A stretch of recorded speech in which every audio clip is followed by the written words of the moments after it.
Hello, everyone, and welcome to Let's Talk About Brand. I'm your host, Christine Gritmon, and I'm having some technical issues today. There we go. All right, so this is an interesting week because, first of all, we did have a different guest planned, the wonderful Ms. Anna Brand, and she was unable to do the show. Due to a personal emergency. And so I was like, okay, well, I already did my Tuesday chat about brand on Twitter on the topic of branding for solopreneurs. I want to get someone who can speak really well to that topic. I didn't want to change the topic just because I changed the guest. And lo and behold, I happen to have someone who was already on my wish list. I met her at Social Media Week Lima, where she took the stage and just dazzled. And that is the wonderful Candice Denise. And so I was like, all right, I hope she can make it because that would be fantastic. And it's always fantastic when the first person who comes to mind who would really rock it is available and willing to bring it. So I'm very excited that our guest Candice Denise is here today. She has done a lot of branding work, especially with female entrepreneurs as a brand photographer, but she's actually making a pivot now. She is a solopreneur herself, and she is making a pivot into well-being, into self-care. And that is something solopreneurs sorely need. So we are going to sort of combine the two because, of course, there are common threads. That's the great thing about having a strong personal brand like Candice does, which is that these things are already inside of you. You can pivot and have it not feel jarring, have it feel natural if you've been authentic all along, which she has. So we are going to talk about branding for solopreneurs, and we're also going to talk about the importance of that solo part in solopreneurs and making sure that you take care of that too. So I think that my overlay is actually not going to be working today. No, it is not, but that's okay. We're just going to bring on Candice as is. Hello, Candice. How are you? I'm great, Christine. How are you doing today? I'm a little off today, I'll be honest. It's Freaky Friday everywhere, I think. It's just like that kind of day. It really is. And, I'm hot. It's rainy. It's just got a little cough. I'm a little bit all over the place. And I need some solopreneur self-care. I think tonight is a bubble bath night. That's what I think. I love it. I think so. And if you can cut the day early, do it during the day. Like, you know what? Don't even wait. Here's the thing. I'm actually going to a super fun event tonight. I'm going to Brew at the Zoo, which is a beer festival at the Bronx Zoo with my friend. So yeah, so that'll be step one of self-care, and then step two will be taking it home with a bubble bath. I love it. I think this is perfect. A perfect Friday. I love it. And it is perfect that you are here with us on this glorious Friday. So let's jump right in. Okay. Solopreneurs. You are a solopreneur. I am a solopreneur. We have a very specific set of needs and challenges. So I want to talk about both of the parts that we're talking about today. I'd like to start out with the branding part, because so often, the cobbler's children have no shoes. We do it for everyone else, but we can't do it for ourselves. And, why is that?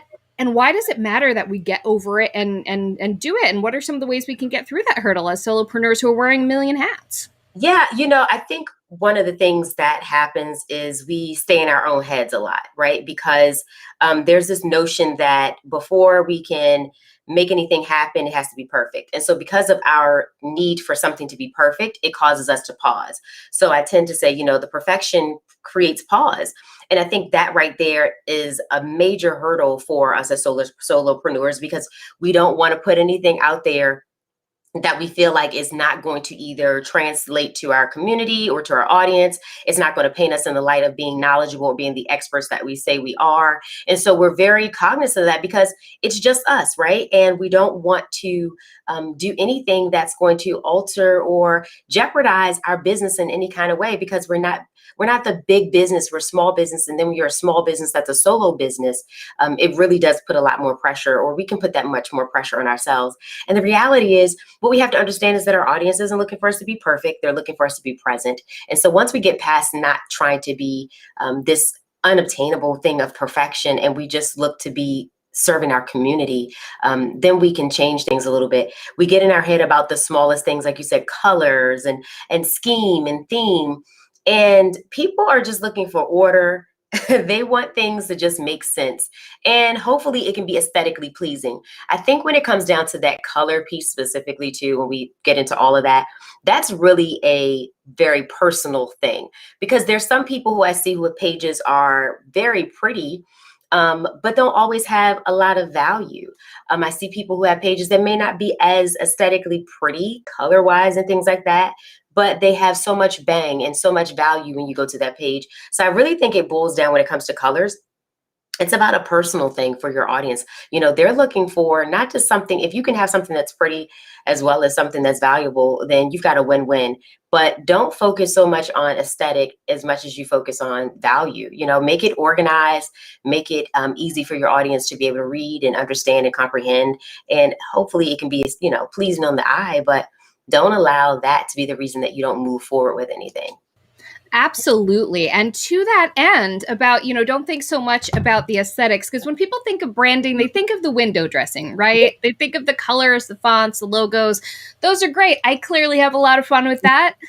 But to that end, about thinking about the value and what you're actually bringing to the table, where can people start with sort of figuring out what that even is for them and their brand? No, good, very good point. And you do an amazing job with your branding. Let's just say that first, Christine. Okay, like when you can do it the way Christine does it, then it's no problem at all. But for some of us who don't have that, high level of branding eye, sometimes the first place that you can start is just knowing your reason for why. Like, why do you do what you do, and why do you do what you do for who you do it for?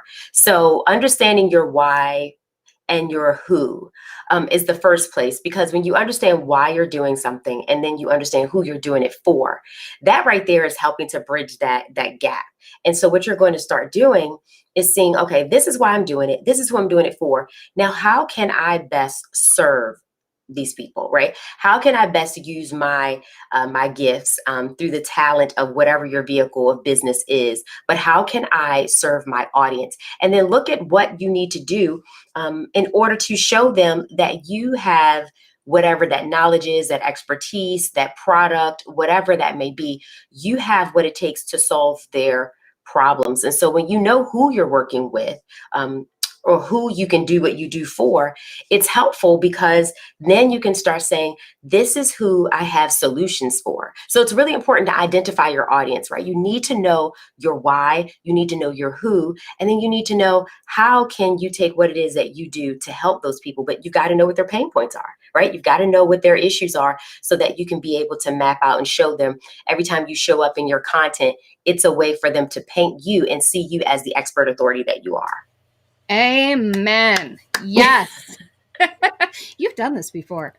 So my next question is, how can we, to the point of, cobbler's children have no shoes, how can we make sure that we give ourselves, not only our brand, but ourselves, the same attention and care that we would give a client, or that we would want to be given to us if we were a client? Oh, I love that. I love that so much. So I think the first thing first is you've got to know you, right? I think a lot of times I see business owners, solopreneurs trying to adopt the practices, the habits, the routines of others.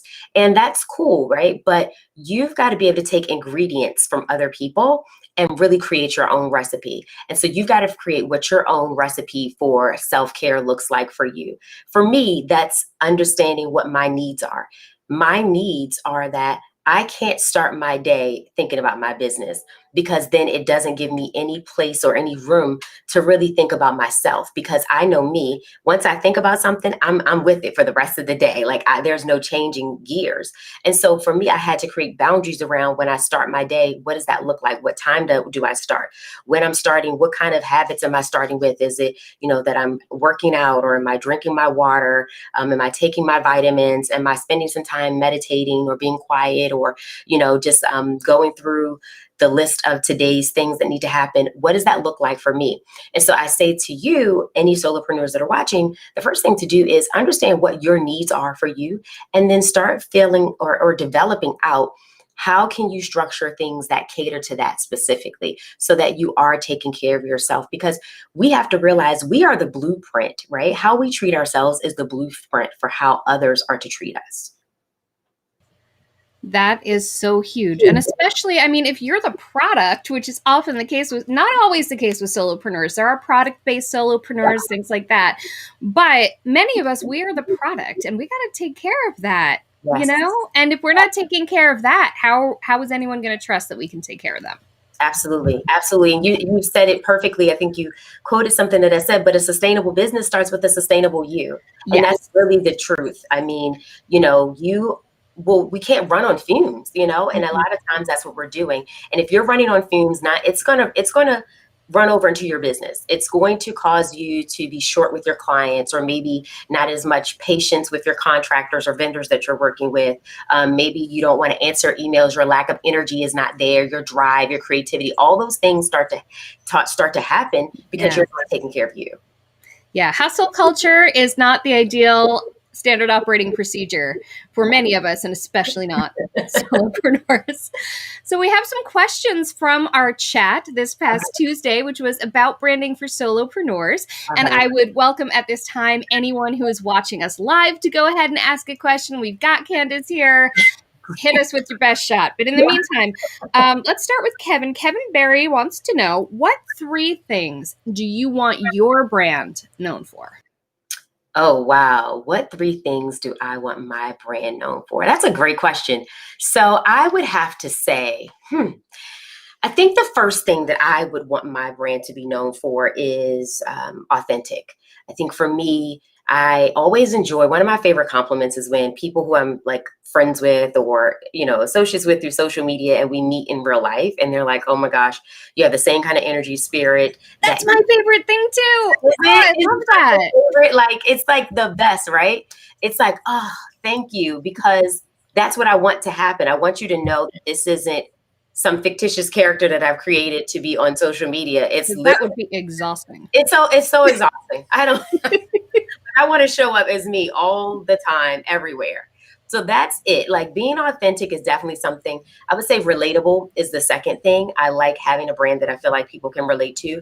I think it allows a level of connection with myself, my community, and my client that much more when they can see things that are, whether it's small things like values that we have in common, or foods that we like, or music that we listen to. Those things connect you. And the more that people are connected, the more people want to work with you ultimately. And then I think thirdly, I would probably say that I want feminine. For me, I am a feminine, kind of woman and creature, and I enjoy pretty things, and I like doing things that feel good to me as a woman. And so I want that to be able to connect, because I work with women entrepreneurs. So it's important for me to put that out there, to say, hey, I'm proud to be a woman, and therefore, here's what comes with it. So I absolutely would say, like, femininity, authenticity, and relatability would be the 3 things. I love that. And you've clearly given thought to this. Terry loves that answer. And also K2 has been saying that you are just saying everything that she has been thinking. So that is fabulous. So the next question we have is Kathy Ann Fletcher had kind of a 2-part question, and part 1 is sort of similar to the last one, which is, what is your priority when communicating your personal brand? So a little slightly different take on that. But then also, how can a solopreneur recover from a brand error? And you can take those separately. So priority to communicate your brand for you, and then how to recover from an error as a personal brand. Oh, those are great. Okay. So I would say first, priority with the brand is think something that feels aligned. Like, what out of that feels aligned to you? For me, out of those 3, femininity, authenticity, and relatability, authenticity is really big, because, like I was saying earlier, I want to be able to show up as who I am everywhere I go, no matter where I go. So I think it really is about a personal decision that you have to look at when it comes out to putting what's important to your brand. what's important to you, what feels most aligned to you, because that's what you're going to do naturally, right? The thing that feels aligned and easy is what you're going to be able to speak to easiest. If it's something that doesn't feel comfortable, it doesn't work with you, I think you're going to struggle with trying to create that. And that's not what we want. You want something that feels aligned and is right on point for your brand. So definitely look at what connects with you first. And then as far as the second question, how does a solopreneur come back from a brand era? Well, I think it really depends on what the era is, because there's so many. Like, is it an era in the sense of something branding wise, or something that was said, or is it something as far as that was done with a client? I'm going to take it from a very general standpoint and answer it and say that I think the first thing to do is just own it. I like to tell people, I think it's important to get in front of your own story. No one can tell your story the way you can. No one can own your stuff the way that you do. So my first thing would say is own whatever that is, because here's the thing, we're all human. And if we believe that we can be humans without making errors, that's problematic. Secondly, if your audience doesn't give you the grace and the space to be able to make those errors, that's also problematic, because here's the thing, that may mean two parts. Maybe they don't see enough of the errors that you do make. Maybe they haven't been able to see you in a transparent way to know, like, you do make mistakes. You're not perfect. None of us are. But I do think it's important to just own it and say, here's a mistake that I made. Don't try to put a Band-Aid on it. Like, clean that thing up, go to surgery on it, get it healed, and then, move forward with. And that goes to that authenticity you were talking about too. Yeah, absolutely. I think that's the best way to do it, is that here's what it is, right? Like, it wasn't intentional. And hopefully, if your audience is who they are, your clients are who they are, they know that you didn't do this with a level of intentionality. But the intentionality means nothing with the impact, right? How we do things and what we intend doesn't mean that it changes the impact that it makes, because that's where we have to take the ownership in, is the impact. Absolutely. And also, we sort of train our audiences how to see us. To your point about being authentic and relatable, if you have set them up to see you as a human being, they're going to give you more grace. If you've set them up to be like creating that veneer of perfection, they're going to. Yeah. So that's when, like, there's two things that's happening here. Maybe it means that you need to go forth with just a little level more of transparency and being honest to say, I don't have all this stuff figured out, believe you me, I know it looks great. And thank you for that. But here's the real, I don't. Yeah. Kay points out that the ownership shows that you're human and you have professionalism for owning up to your mistakes. That makes you look good. That makes you look good, because people like accountability. I always say to people, the number of people that would be willing to forgive someone if they just heard you say, I'm sorry, and genuinely mean it, like with a level of genuine, like, I apologize, I'm sorry. That's what most people are looking for. So exactly. Yeah, you do not want to cover it up. To that end, and to that point of letting people in, being transparent, Maiko Sakai would love to know, how much is TMI, too much information? And how do you set boundaries in terms of how much to share personal things when you're doing a personal brand or branding as a solopreneur? So that's such a good question, because I feel like you're going to hear the answer so many different ways from so many different people, because we're all speaking from our own experiences. And as far as mine, how I've been able to gauge that is I look at the things that I'm sharing personally. Do they align back with my business? Because ultimately, I have a business page, and most of my social media pages that I'm doing any kind of marketing or talking through about my business, it's a business page. And so I'm like, if I'm going to share personal, because people do like to see the person behind the business, right? The person behind the brand. So it is important, but am I sharing things that are helping to drive the vision or the mission or the goal of what I do as a business or a productpreneur or whatever have you? And so that's how I make decisions on what to share and what not to share. Like, if me eating a bowl of cereal just sitting like in the park randomly is not going to help to validate me as an expert in whatever area that I'm in, or if it's not going to help market my business or help clients see me in a way that they feel like I can help them with their solutions, or it's not proving any kind of points to what it is that I do in my business, then I'm not going to share it. I think that's where you have to really gauge personally, like, does this connect back to my business? Even if it's a matter of, I have a friend who's a coach, and she's great about sharing moments with her kids.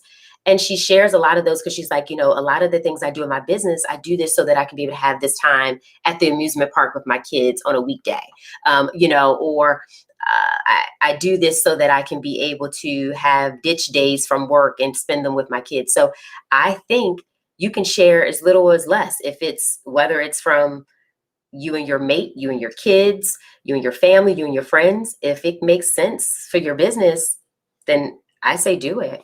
And if your audience appreciates it. Absolutely. And we got Megan Powers here. Apparently you're going to be on Making a Marketer soon. I've been on that show. You're going to have a great conversation with them. I'm so excited. Yay. All right. So we're going to close this out with another question from the chat. And it's really funny because on Tuesday, this was intended to be a question for Anna Brand, but this is a very Candice question, which I love. So Kelly Kostaneski wants to know, how do you schedule out your time in a way that you can service all of your clients equally, but also devote time to branding your business as well? How do you make sure that you don't get the short shift, basically? Yep. I love that. Such a gold question. And one of the things that has been really helpful for me was getting really clear about my time, because I think a lot of times we all have the same amount of time in the day. It's how we're managing our time. And so I had to start putting pockets of boundaries around myself. And so when I'm planning out my day, for me specifically, Mondays and Fridays are what I call my CEO days. So those, I love that. Like, it's such a smart move, because I feel like going into the week, you need that time to transition in, and leaving out of the week, I need that time to kind of transition out. But those are also the days that I can work on my back end of my business. Those are the days that I can go into high gear in branding for myself, because those are my not to be touched days. I don't even take like client meetings or anything on those days because of that reason. And so, I leave them for things like this and podcasts and all the fun things that I need to do for me. Isn't it all fun? It's all fun, right? On for 1 hour of the day. No, I'm teasing it. But, I leave Tuesday through Thursday to be the times that I'm working for my clients, and I block that out. And so each project, based on the need, I block out, okay, this one's going to need about 2 hours. This one's going to need 3. And doing that has been really very helpful personally to being able to navigate spending enough time with myself as well as spending time with my clients. Absolutely, because, a burned out solopreneur is not going to be the best for anybody, not for yourself, not for your clients, not for anybody. All right. Oh. And so I guess I would ask you, last call for questions for anybody watching. But I would ask how you came to make the shift in your own solopreneur business from being a creative director, doing brand photo shoots and all that, to centering on self-care for these female entrepreneurs that you serve. So good. It's the question that I'm being asked as much as I think like the day turns new. The reason that I decided to shift my business from creative directing for women entrepreneurs to self-care coaching for women entrepreneurs is because I was working with amazing women, very high achieving women, very ambitious, type A, powerhouse women with their brand photo shoots. But the one thing I was noticing as we were prepping and gearing up and we're doing these amazing shoots, I would ask them a question and I'd say, well, what are you doing for you? And this was just like before we would do a photo shoot. I'd say I want you to take some time because I want your shoot to be an experience. So how are you catering to you? How are you taking care of you before we go into the shoot? And I would not get answers that I was really happy about. It was like, oh, I don't really have time. Things are so busy. Things are so hectic. And what I heard in that was that they were putting themselves at the bottom of that totem pole. And I was not appreciative of that. And so I was like, oh my gosh, this is terrible. These women are amazing, but they're going to burn themselves out before they get to where it is that they're trying to go. They're doing 5, 6, 7-figure businesses, but they're literally burning themselves on both ends of the wick and they don't realize it. And so I said, you know what? I know what that's like. I've been there. And I felt like, just like anything, seasons change, and it was time. Like, I just kind of heard this thing in my own spirit and was just like, I think this is where you're going to be best suited to use your gifts through the talent of self-care coaching. Because here's the thing I always tell people, your gifts stay the same, your talent just changes. So my gift is helping people. So I was helping them through the talent of creative directing. Now I'm still gift helping people. I'm just doing it through the talent of self-care coaching. And so this is where I felt like was my new sweet spot to really help these same women take care of themselves. I love it. What, just to close it out, what's your top tip for something that you see over and over that's a simple switch that solopreneurs can make to help prevent that burnout? Yeah, I would say the first thing is not starting your day with your business is one thing. I think people get straight up and they go straight into business. And I think that having that delineation between the two is something that can really help. Say to yourself, I'm making me a priority versus I'm making my business, my clients, and everyone else a priority. So don't give the world everything and give yourself the last. Love that. Well, thank you so much, Candice, for being on with us today. This was fantastic. Tell people where they can and should find you. Oh my gosh, everywhere I feel like you can find me. So my site is being redone. So we're publishing that on Monday, but on Monday you can go to buycandicedenise.com. But as of now, you can go to Instagram, which is Candice Denise. You can go to Twitter, which is by Candice Denise, or you can find me on LinkedIn as Candice Denise Owens. So I'm a little bit of everywhere. Fantastic. Well, thank you so much for being here today. This was great. And I'm going to come back now, and I do have my little overlay, so I'm going to pop that on. I've got to figure that out after this. But again, this is Let's Talk About Brand. I do the show every Friday at 12 noon on Facebook, Twitter, LinkedIn, YouTube, and Amazon Live. It didn't go on Amazon Live last week, so I got to check out and make sure it did this week. New season, new little hiccups. Another great thing that is new this season is that we have a Patreon group. Very exciting. I need to give a shout out to my wonderful supporters.